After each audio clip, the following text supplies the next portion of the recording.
Brigitte Catillon a pu nous rejoindre, si elle est sortie de scène et si elle a pu rejoindre... Elle est là. Elle est là. Je lui demande de venir avec moi sur scène. Merci.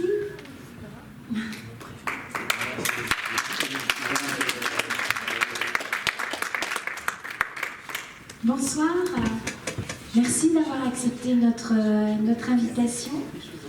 Ah non, parce que c'est toujours un bonheur Enfin, de toute façon, les pièces que nous recevons, nous les aimons. Et voilà, vous faites partie des pièces que nous avons beaucoup aimées. Ah.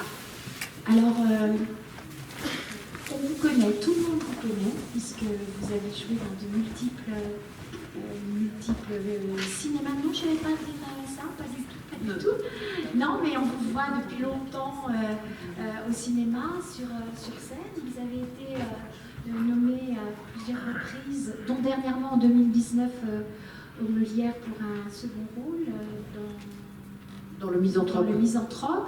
Donc voilà. Et moi j'ai eu le bonheur de vous découvrir au studio, au Poche Montparnasse, dans une pièce assez inattendue qui s'appelle Marie-Madeleine. Donc vous êtes partie de textes de Marguerite Yourcenar pour nous parler de cette femme que tout le monde connaît, dont tout le monde a entendu parler, Marie-Madeleine. Qu'est-ce qui vous a amené à monter? Parce que c'est vous qui avez fait le choix des textes, qui avez bâti en fait... C'est le texte intégral. Oui. C'est le texte intégral, c'est dans un recueil que Marguerite Yourcenar dit que c'est un recueil de poèmes en prose et non pas un recueil de nouvelles, parce qu'elle a des recueils de nouvelles et elle a un recueil de poèmes en prose qui s'appelle Feu, dans lequel il y a plusieurs textes de poèmes en prose qui sont tous plutôt, puisque c'est sa spécialité, d'origine hellénique, et que Marie-Madeleine est le seul personnage biblique. Et il se trouve que j'avais lu ce texte il y a 40 ans à Jérusalem, et peut-être que le mélange, j'étais dans l'ambiance et j'avais été absolument foudroyée par l'écriture, parce que Marguerite Yourcenar peut sembler dans d'autres recueils, dans d'autres livres, d'un abord assez difficile, alors que celui-là est immédiat, et coule de source, est limpide, et donc c'est l'écriture, surtout la découverte de son écriture, qui m'a absolument foudroyée. On va parler du personnage de Marie-Madeleine, parce que si tout le monde a entendu parler de Marie-Madeleine ou connaît la référence à Marie-Madeleine, qui était-elle? La version de Yourcenar s'inspire, et la connaissance qu'on a de Marie-Madeleine aujourd'hui s'inspire de trois Maries en fait. Il y a Marie-Madeleine, née à Magdala, qui est celle qui sera au pied de la croix, qui sera la première à découvrir la résurrection du Christ et qui l'annoncera aux apôtres, puisqu'ils ne sont pas là à ce moment-là. C'est pour ça que quelquefois on dit Marie-Madeleine, c'est l'apôtre des apôtres, puisque c'est elle qui a été missionnée pour annoncer la bonne parole aux apôtres. Donc ça, c'est Marie de Magdala. Ensuite, il y a Marie de Bethsabée, qui est la sœur de Marthe et de Lazare, qu'on retrouve dans la Bible aussi. Et puis, il y a une Marie qu'on appelle Marie l'Égyptienne, qui, elle, serait plutôt celle,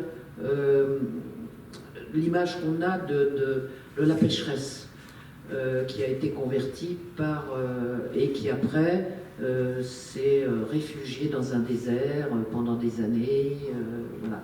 Donc l'image qu'on a aujourd'hui, ou la pseudo-connaissance qu'on a aujourd'hui de Marie-Madeleine, c'est un mélange de ces trois Maries-là, en fait. Et celle que vous nous donnez plus particulièrement à connaître?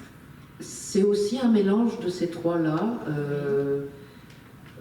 L'anecdote, elle vient de la légende dorée, qui est un recueil du Moyen-Âge, où je ne me souviens plus de l'auteur, qui avait imaginé certaines vies de certains saints. Et c'est lui qui a un peu imaginé la relation à trois têtes de Marie-Madeleine, de Jean et de Jésus. Voilà. Et donc c'est ce que vous nous donnez à connaître, avec beaucoup d'élégance, de clarté, de limpidité.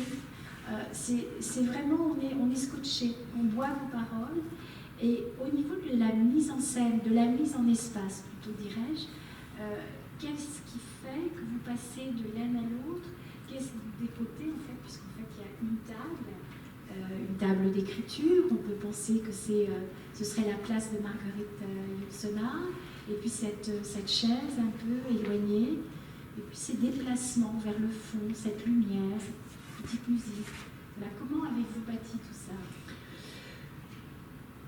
En répétant, en essayant de localiser pour le spectateur où se pose le regard. Quand je regarde à droite, c'est Jean. Quand je regarde à gauche, c'est le Christ. Et quand je regarde le public, c'est pour leur dire une parole intime. Donc ça s'est inscrit assez naturellement dans le cadre. Oui. Parce que c'est très, très poignant ce spectacle, parce que vous nous donnez à voir à la fois l'histoire d'une femme faite de chair, de sang, de passion, et puis quelque part aussi une femme totalement perdue, parce qu'elle est totalement perdue, et qui à la fin est touchée par la grâce. C'est ça. Voilà, et c'est vraiment un moment très très poignant. Quels sont les retours que vous avez sur ce personnage? Parce que c'est quand même assez inédit. Mais c'est délicat de vous dire que les retours sont excellents, parce que et c'est mérité. Mais oui, parce que l'histoire est terriblement humaine en même temps. Marguerite Yourcenar a écrit ce recueil à la suite d'une énorme déception sentimentale. Et elle a essayé de creuser tous les reflets de l'amour. Alors il y a l'amour-passion, et puis il y a l'amour spirituel, et puis il y a l'amour d'admiration, et puis il y a l'amour... voilà, donc Marie-Madeleine, elle passe par toutes ces formes d'amour-là. L'amour charnel, mais en même temps l'amour spirituel, la rencontre, qu'est-ce qui fait que tout d'un coup, c'est infime entre cette espèce d'amour sensuel, cette attirance sensuelle, et en même temps cette aspiration spirituelle. Donc c'est un mélange qui n'arrête pas d'alterner chez elle entre cette aspiration spirituelle et ce besoin sensuel. En tout cas, je voulais vous dire que vraiment c'est un moment suspendu, la durée de cette représentation. Et c'est à la fois poignant, touchant, et vous n'avez jamais eu de retour de gens vous posant des questions sur l'interprétation, par rapport à la religion, par rapport à... Non, je dois avouer que j'étais curieuse de savoir quel serait le retour, disons, des pratiquants catholiques, etc. Et pour l'instant, que ce soit la paroisse ou que ce soit, etc., les gens adhèrent complètement parce qu'ils se retrouvent justement dans le côté humain, un homme ou une femme, il y a une multitude de formes d'amour, et ils sont sensibles parce qu'il y a la sincérité de Marie-Madeleine aussi, qui a vraiment besoin de cet amour spirituel, mais elle est aussi une femme, donc tout ça se mélange, et c'est un spectre de l'amour qui n'est pas souvent abordé. Oui. Voilà, c'est la prouesse que vous pourrez voir au Poche Montparnasse. Donc ça se joue les lundis à 19h et le dimanche à 17h. Merci beaucoup et encore je vous en prie, merci de m'avoir convié.